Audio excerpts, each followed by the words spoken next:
Welcome to Even Just a Little, where we explore the beautiful gift of choice, tiny trusts toward big freedom, those moment to moment decisions we make that build life.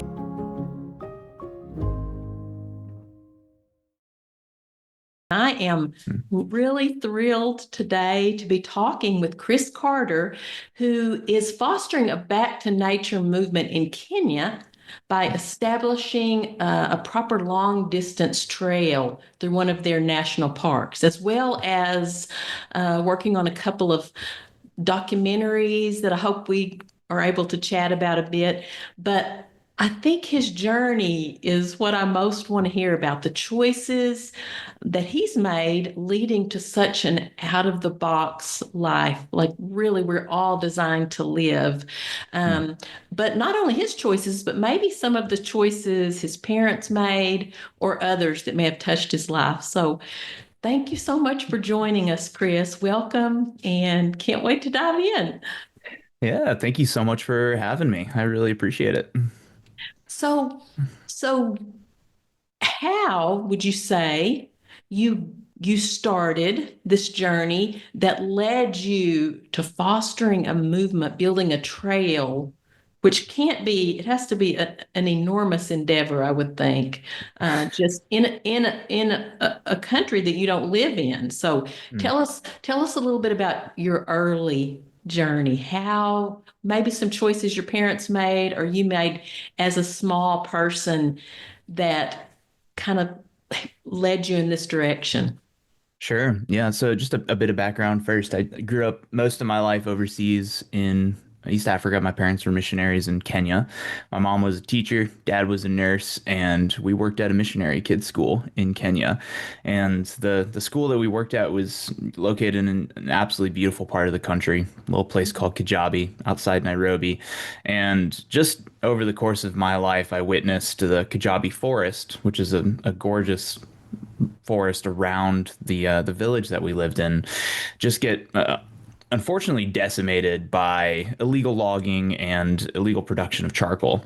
And so from when I was a young boy, I just remember hearing a cacophony of trees being chopped down kind of all throughout my childhood, and visually seeing this forest getting logged illegally and obliterated. And then I also was able to get a first row seat on the environmental impacts of that, and see the destruction and the changing in the microclimate, and drying up of springs that used to be year round that are now seasonal. It just came with a myriad of just really unfortunate consequences.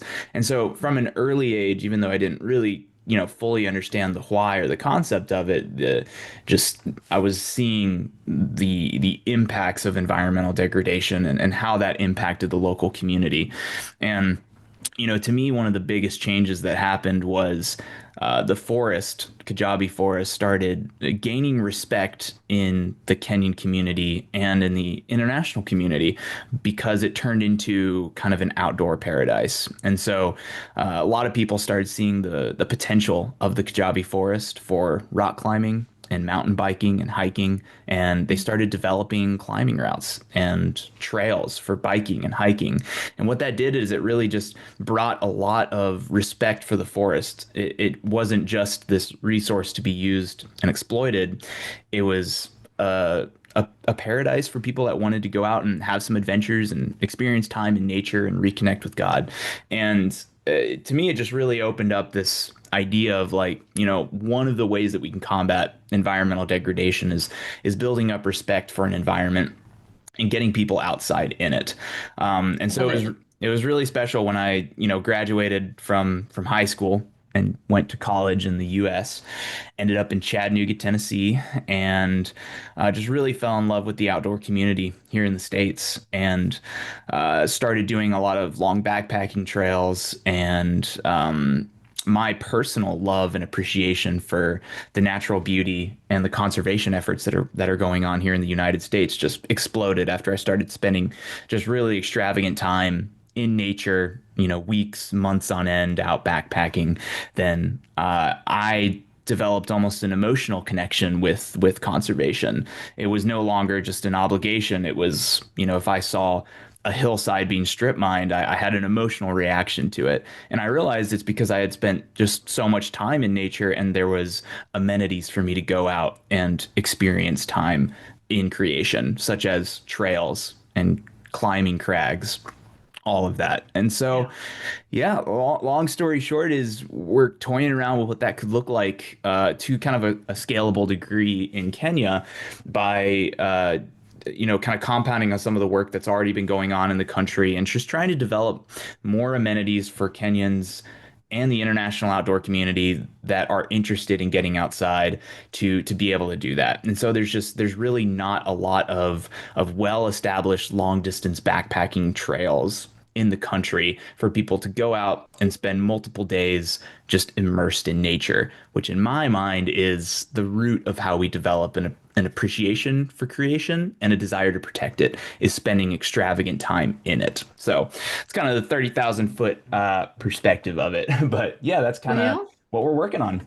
I had no idea we would have that mission to, I mean, I have a very similar mission by creating nature because Mm, I haven't hiked, but I hmm, practically live outside, growing things and just watching things, mm, noticing, looking closely, because I believe that's a way that God tries to love us, um, mm, through, if we take time, if we slow down enough and take time to be in it, which I yeah. didn't realize that your real passion is the actual wanting others to experience what you've experienced.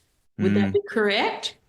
Yeah, I mean, very much so. To a more particular point, I want it to be kind of by Kenyans for Kenyans because right now a large kind of a predominant narrative in Kenya is that the national parks are for Wazungu or tourists, Westerners primarily, that come over and Like, they have tourist dollars to invest in going on these big extravagant safari experiences. And mhm. it's a huge part of Kenya's industry is bringing in tourism.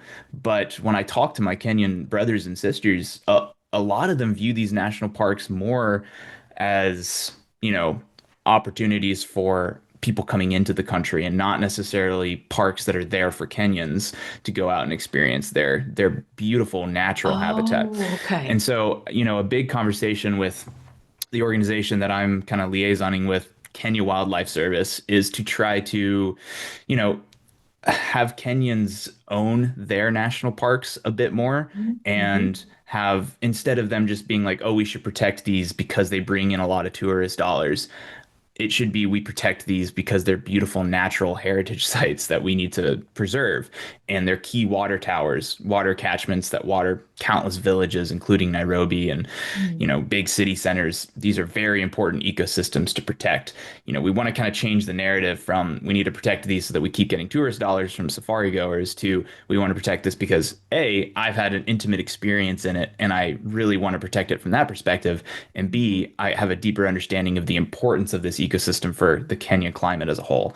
Those are kind of the main kind of See. efforts that we're trying to push with this. And it's a drop in a bucket, but we're hoping that it starts a bigger conversation about how can we, facilitate these outdoor goers, provide more facilities for them to come out and spend multiple days in the backcountry, just really, falling in love with nature and creation. It's a very nuanced conversation because, outdoor recreation in Africa wildly different than outdoor recreation in the States. There's a lot of different concerns that you have to think about that you don't when you're, just trotting around on a trail in Appalachia here.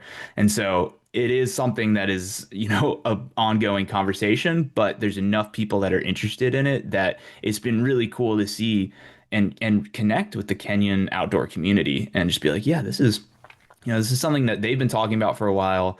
It's something that is a need and desire in the country, but there just hasn't been a lot of effort towards it. So I'm really blessed to work with a cool team of Kenyans that are Mhm. in the country that are passionate about this, and that to me has been the biggest joy is just kind of seeing like-minded individuals in this country that I grew up in, just really kind of spearheading the movement and taking charge of their own natural resources and being passionate about protecting it, which to me is the root of it. But yeah, Oh, it's cool that you mentioned the Back to Nature movement. You know, that was a really interesting movement, and it's characterized by a lot of different ideas, you know, kind of through the 60s and 70s. But it one of the main kind of notions of the Back to Nature movement was this theory: if we can get, you know, as many people, primarily kind of city dwellers, give them access uh, to trails, to natural wild spaces all across America, then it will develop this passion to protect it. And you know, John Muir was a big mhm. advocate of like, let's get as many people outside as we can so that they develop a mindset of conservation, because that's one of the best ways of doing it. Putting somebody out on a trail for, you know, a couple weeks, they're going to come away from that with a deeper appreciation of nature and a desire to give back and protect it. And so that really was one of the main, you know, reasons that the Appalachian Trail was conceived and constructed, was to give this, you know, sliver of a backcountry trail to all of these big city centers on the East Coast of America, give them access to natural spaces to go out into and recreate, in the hopes that that would foster this mindset of conservation and environmentalism. So yeah, it's really, Well, I take a lot of motivation from that movement, and mhm. I fully agree that that's one of the best ways that we can combat environmental degradation. Well, and so after growing up in Kenya, and it appears to me that you're doing a similar collaboration in Kenya that our trail system has offered. You're Mm. trying to do the same thing there, and you actually have hiked several of the is it the big three? I'm not a hiker. I have a son-in-law that did the Appalachian Trail though. Oh, Uh, cool. yes, so I know I see the beauty of people that actually do it. You know. Mm. Uh, eh, eh, It is a beautiful, it's a beautiful, it's a lifestyle in a lot of ways. Because okay. you really, I mean, you really had to commit to, you know, taking off a significant chunk of time to go out and do one of these trails. Mhm. But yeah, you know, it was something that really captured my passion when I graduated from college, and first went out and did the Pacific Crest Trail in 2018, which goes from Mexico to Canada on the West Coast, and that radically changed my life. And it Now, was tell us. So I want people to get outside and just experience what nature can do for you. So tell us how. well, it is. I mean, it is just so unique to have these unbroken slivers of trail, you know, single track footpaths that run entire length across a country as big as the United States, not once or twice, but three times. You have the main long trails, and there's even some others that are being developed right now. The Pacific Crest Trail, the Continental Divide Trail, and the Appalachian Trail. And the AT was the first one that was, you know, conceived in the 20s, but actually really finished in like the late 30s, I believe. And that was a huge stepping stone for the conservation movement, for environmental education. But it really kind of launched this idea of like, you know, can we just replicate this and have multiple long trails that go through just the most gorgeous areas of the US? Because it's, you know, it's one thing to take a road trip and go and see all these places. That leaves a lasting impression on you, but it's another thing to walk to all of them, you know. It really makes you appreciate them to a deeper degree. And to me, it's just one of the most life-changing, transformative ways of interacting with your environment, is to spend weeks or even months fully immersed in the experience. And so these long trails are just incredible because they don't just take the path of least resistance, the shortest distance between 2 points. They're winding back and forth, connecting all these magical national parks and, you know, formations and mountain ranges to really give you kind of this ultimate American tour. And for Mhm. me, as someone that grew up overseas, that was a real important it was an important journey for me to take to just further understand my home country because I was born in America. I'm American, even though I grew up overseas and in many ways feel more Kenyan than I do American. I am American, and so going on these journeys was a way of kind of connecting with my roots and further understanding American culture as well. So that was a big part of it is making sure that I spent a lot of time in the towns that you would go through and really just kind of try to be a sponge and absorb as much American culture as possible and just kind of relish in the diversity that's there that I think a lot of people don't talk about how diverse America actually is from state to state, you know. Love So that. yeah, I mean, it changed my life in a lot of ways. It drew me extremely close to the Lord. It was just spending time in his most majestic cathedrals, his artwork for months on end. You know, the Pacific Crest Trail took me about 5 months to do, and so I was just out there for just day in, day out in his majestic creation, and yeah, it was incredible. Mm. But what I'm really pushing for is a lot of people, myself included, you come away from a trip like that with so many emotions and just such appreciation for the trail, for the natural beauty that you walk through. Um, the what the back to nature movement, what the hope of all that was, is you would take that energy, funnel that directly into protecting these natural spaces, giving back, doing trail days, trail maintenance, advocating against environmental destruction. That was the whole hope of it.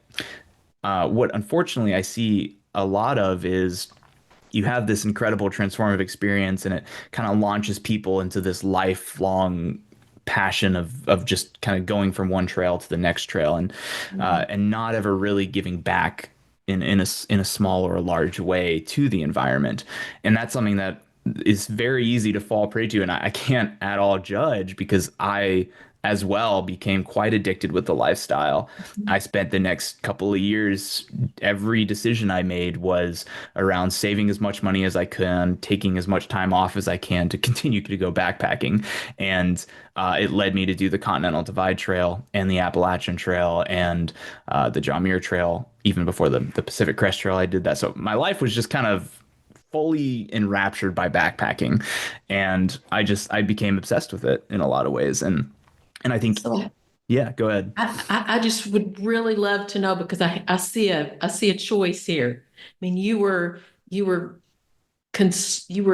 consumed with backpacking because it was such a rich, life-changing, beautiful experience. But at some point, there was a little nudge in there to give back. So to Mm, me, first thing is let's get people outside, experience the grandeur, the majesty, because yeah. it alone can change you, just as you Yeah. said, just by being out in it. So at what point did you not only enjoy and just really desire to be out in it, that you wanted to give back? What was the nut? Mm, What was the choice? What was the tiny trust there? Because this is what yeah. this is really all about. First of all, your choices growing up and seeing what happened in Kenya.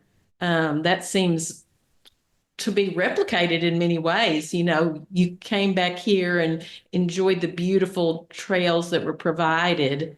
Um, Mm, and now you're giving back in Kenya what you've experienced here, it appears to me. So what mm, are the choices? What are the tiny trusts that have led you in this direction of giving back, Chris? yeah. It's easy to get really political when you're talking about environmental issues. So I'm going to try to not get very Yeah, political. yeah. But for me it was realizing like when you think about the scope of the environmental crisis that we're facing, it's easy to feel helpless and nothing that you can do is going to make a difference at all. And so I think a big choice for me was just recognizing instead of not doing anything, just try to start somewhere in what you have power over and the skills that the Lord's given you. And so, I count myself extremely blessed to have had the opportunity to go out and spend so much time exploring this natural beauty that exists in America. You know, wherever whatever tiny choice I can make throughout my day to hopefully make the environment a better place for future generations, then I want to step into that. And so as a, it can be very intimidating when you look at the scale of how much Right. destruction there is.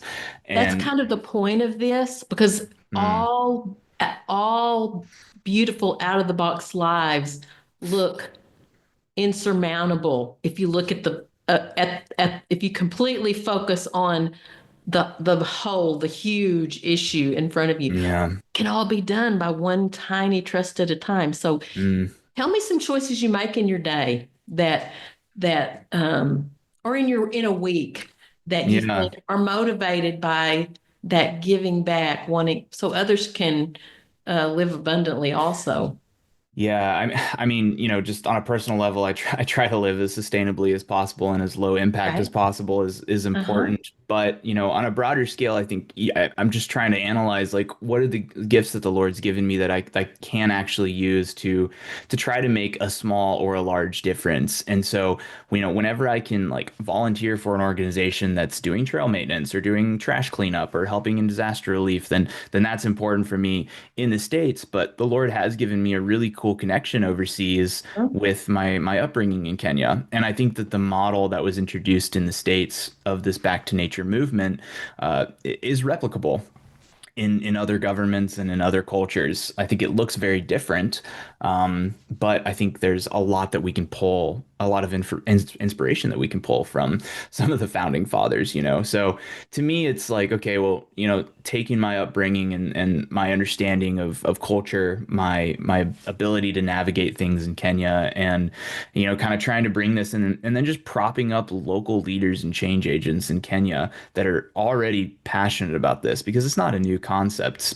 Like Kenyans love their environment, but like sometimes it's tricky to really find like the next step and to have the resources to let these dreams become a reality that you have. And so for me, if I can be used in any way to prop up local Kenyan change agents and leaders, then that to me is a life well lived and a life that's honoring, the Lord and this experience that I'm gracious and grateful for of spending so much time in nature and creation. So, as I look at this trail project, there's a lot of different people involved, and I'm so excited to work with them. And if I can just support them in any way, bring my knowledge of long trails, of trail maintenance and trail construction, and what it means to have a sustainable trail association, then that could, that's a resource that I can provide in a way that I can give back. Mm. And yeah, I don't really want to be the face of the project. I want like the Kenyan backpackers and the Kenyan backpacking Love community that. to be the face. And so I want to be as much of a support as I can. I'm making a lot of media around this, shooting a documentary of the process. And so using that for however we can to either raise funds or highlight a story, because there's so many stories that I want to tell about Kenyans that really have fallen in love with the outdoors, and it's radically changed their perspective on just how you interact with the environment, and even my mindset growing up, like I was very influenced by Kenyan culture, and a lot of my friends were Kenyan, and so the way that I viewed the environment was very different than the way that I started viewing the environment when I kind of moved to the States. And, I think I can bring kind of a fresh perspective over of like, okay, well, how can we kind of interact with the environment a little bit differently and maybe more of a sustainable way here. And, I'm not saying that the American way is the best way of doing things necessarily as a blueprint model, but I think there is a lot that we can learn from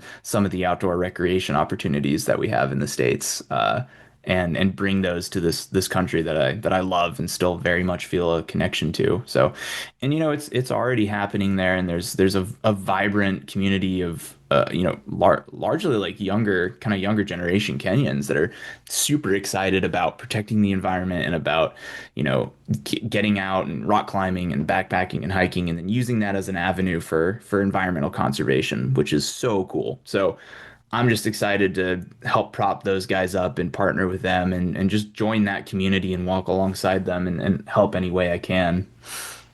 Wow, love, love, love this.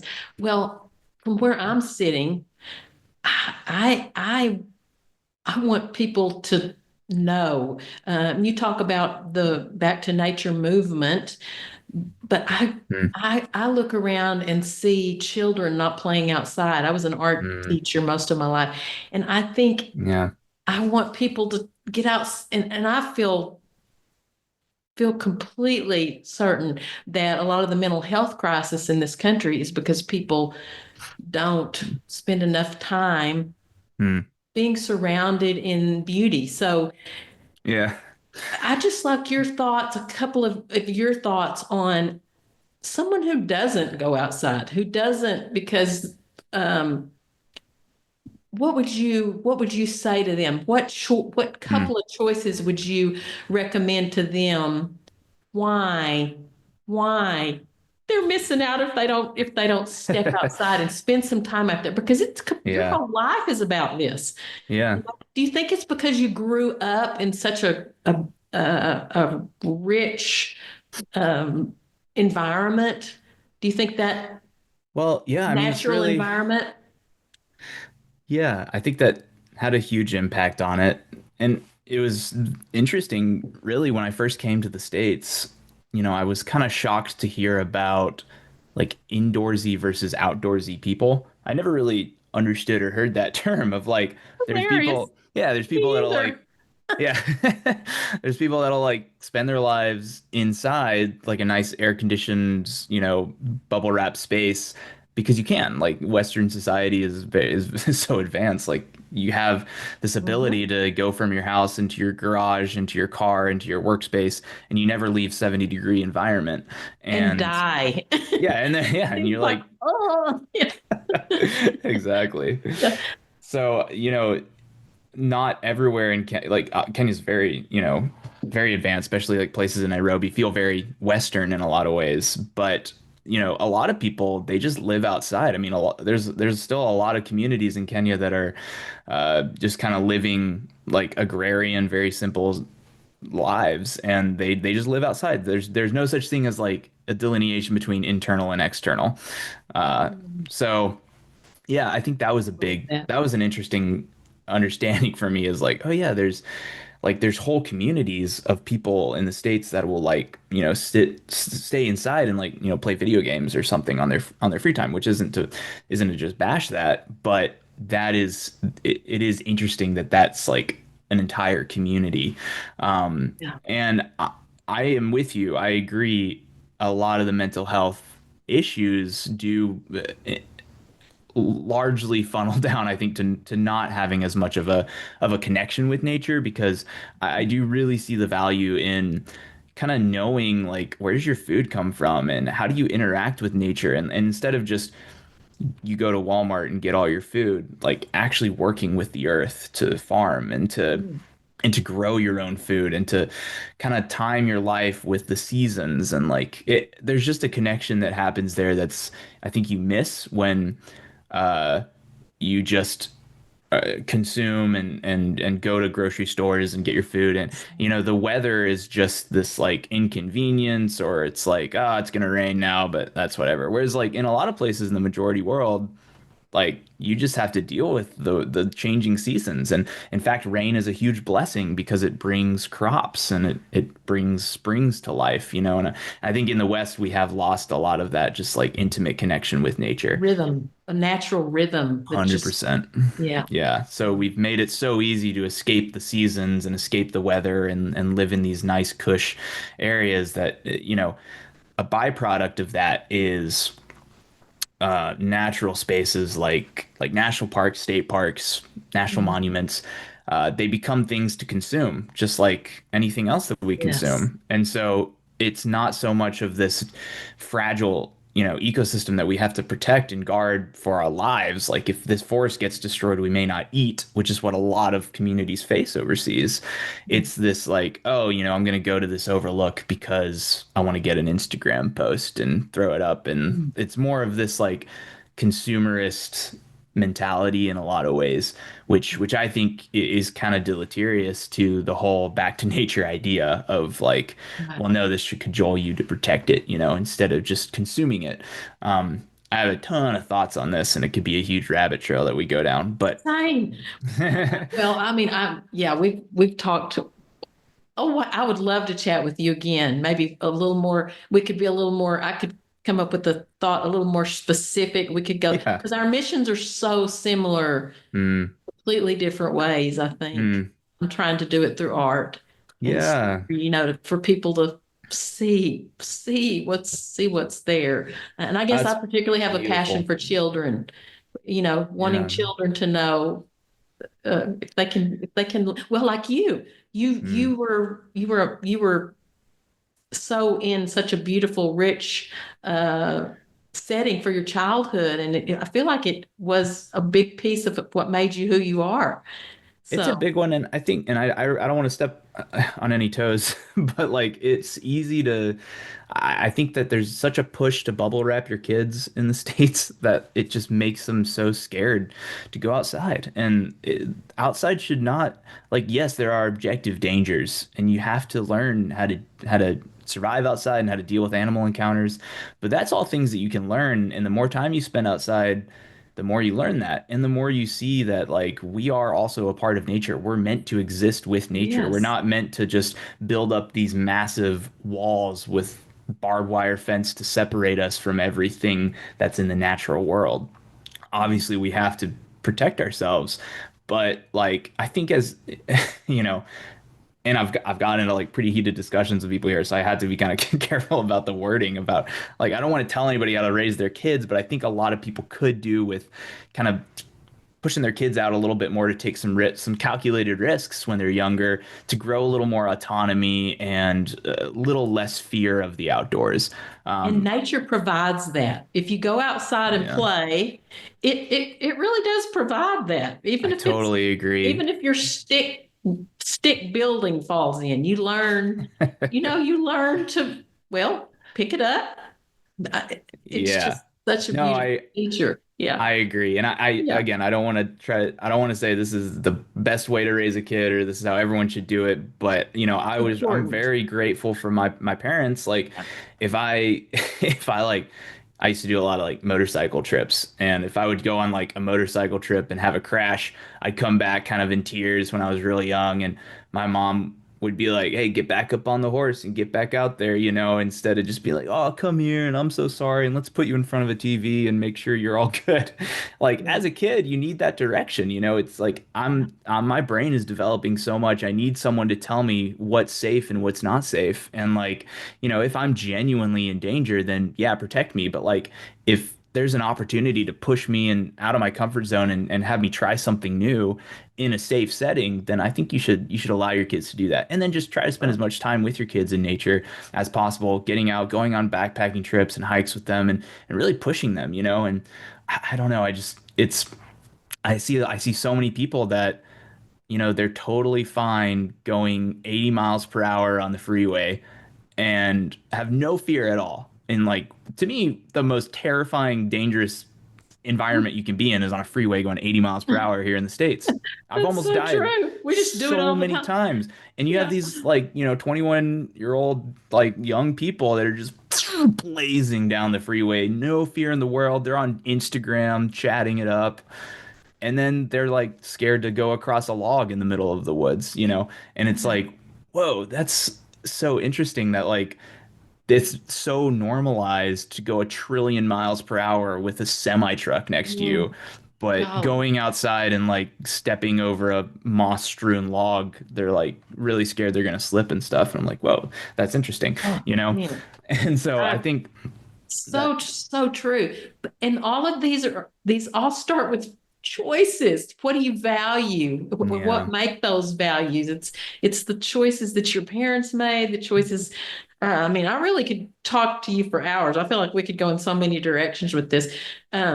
Is there something though that you want? I mean, two things I want to ask you before we get off of here. Hmm. One, I want people to know where they can find your work, your documentaries, or if they want to learn more about the the hiking path in Hmm. Kenya. But let us know how we can do that. And then I'll give you the other one after you tell us that. Yep. Yeah. I'm working on a couple different films right now, and I work a full-time job, so I'm trying to like fit all of this around that. So it's going pretty slowly, but ultimately, I'd love to have a film produced soon that documents some of the main work that Kenya Wildlife Service has been doing in this national park, which I don't even know if I really got into the national park that we're working in, but it's called the Aberdare National Park, and Mhm. it's one of the highest national parks in the country and is one of the key water towers in the country. It's a huge catchment zone for it's a vital ecosystem for Nairobi and a lot of other communities in Kenya. So it's a really important area.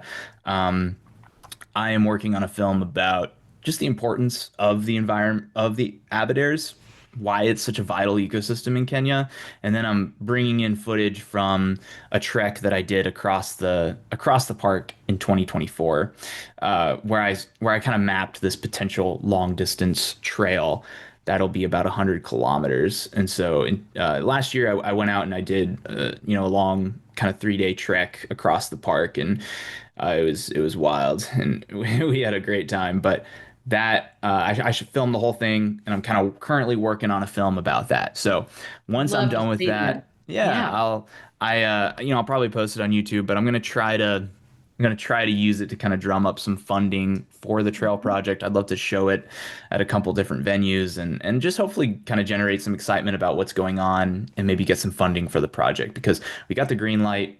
Our biggest need is funding, and we have some money already coming in, and thankfully some organizations in Kenya that are getting psyched on the project and they're donating.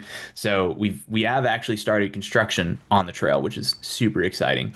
But the biggest thing is just funding. So, yeah, that's I'm hoping to kind of use that film for that. We're also working on a website of the trail project, and so hopefully there will be a lot of information that'll live on that website that we can direct Mhm. people to because we are getting a lot of excitement, which is awesome. But we are having to kind of find this balance of working with the local authorities and Kenya Wildlife Service and making sure that every step of the process is real intermeshed with them. So that's obviously really important, but can be a bit of a frustration. And so we're running into some snags with that. And there's Imagine. just, there's a lot of government entities involved. There's the environmental sector, and there's a lot of people that we're having to kind of at each step of the project we have to kind of clear with them. So we've had to be on standby to really release a lot of information about what's going on and what we're doing, but that'll be coming soon. So yeah, hopefully I'll have some more resources for that. But right now, I've got some content on YouTube and stuff, but I don't really do much with that. I am working on a documentary for the Continental Divide Trail and the Appalachian Trail that I did. I Oh, filmed that cool. whole experience, and so I'm currently working on a film for that, and that'll probably just live on Wow. YouTube. And yeah, Oh, wow. What a wonderful resource for people. I would yeah, it'll be love to see that. So, I'll be thanks. Yeah, eager to hear. Wow. well, I appreciate it. I'm I've just trying to. enjoyed chatting with you, hearing your story and Hmm, your thoughts on just really living, honestly. hmm. Such a beautiful model. Yeah. Well, thank you. I appreciate it. I'm hoping to kind of explore some of the themes that we discussed in the film. Primarily just, like what was the just kind of reminding people what was the Back to Nature movement? What was the original purpose of these long trails? And, how can we really honor the huge effort that's gone into preserving these natural spaces in Love that America? so much, You Chris. know, Yeah. yeah. Yeah, that seems like a missing piece to me that just because it's I really didn't have an awareness of that, that was Mm, why the trails were built. And yeah, I mean, if people know that's why, then they'll get out there and see the magnificence of what's been done mm, for our yeah. for people in our country. So well. I'd like to Mm, close with um, a potentially tiny choice that you maybe make every day or something that comes to mind that really affected the course of your life, a choice that you've made, a tiny trust. And it's so obvious to me that you live a very abundant, free life Hmm. because you've made faithful choices. God is interwoven in this journey, it appears. So does anything Hmm. come to your mind? A tiny trust that really may have seemed insignificant at the time, but really, and I love to hear people's answers because they are vast. What comes to mind? Yeah. Yeah. I think the biggest one is just uh, it it so many pros and cons to taking the amount of time off that I took off to go and do these through hikes that I did.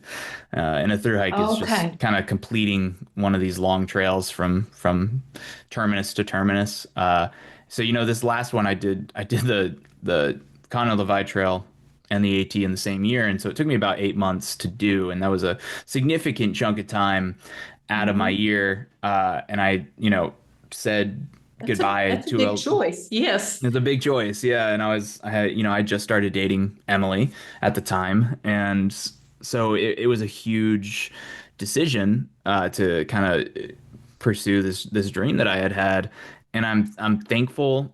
Uh, there are some regrets that I have with it, but I mean, overall, it radically changed the trajectory of my life and the decisions that I'm making right now, and really kind of shaped this project that I'm involved with in Kenya. And I'm hoping that a lot of good comes out of it because it is kind of an objectively selfish endeavor to go out and really take this much time off from yourself to go out and be alone.